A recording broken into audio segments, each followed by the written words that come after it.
একটি ছোট গ্রাম, সূর্য এপ্পে না উঠছে।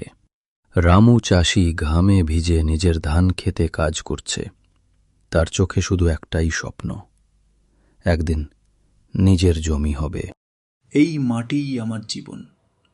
যদি একদিন এই জমিটা আমার হতো। রামু, একটু বিশ্রাম নাও। সারাদিন কাজ করলে শরীরটা ভেঙে না যাবে। রে মালতী, এখনই থামলে তো পেট ভরবে না। বড় লোকেরা ঘরে বসে খায়, আমরা ঘাম ঝরিয়ে খাই।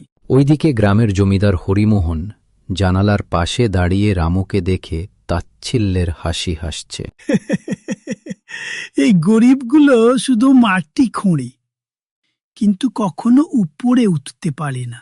একদিন খরার কারণে রামুর ধান নষ্ট হয়ে গেল। সে গেল জমিদারের কাছে একটু সাহায্যের আশা। জমিদার বাবু, সামান্য কিছু চাল বা ধান যদি দেন, পরের বছর শোধ করে দেব। ওরে, তোমার মতো চাষির ভরসা নেই। সুদে সুদে ধার নাও, না হলে জমি বিক্রি করে দাও। আমার নিজের জমি নেই বাবু, কিন্তু মাটি আছে। আমি মাটিই বেচব না। জমিদার রেগে গিয়ে লোক পাঠিয়ে রামুর ঘর ভেঙে দেয়।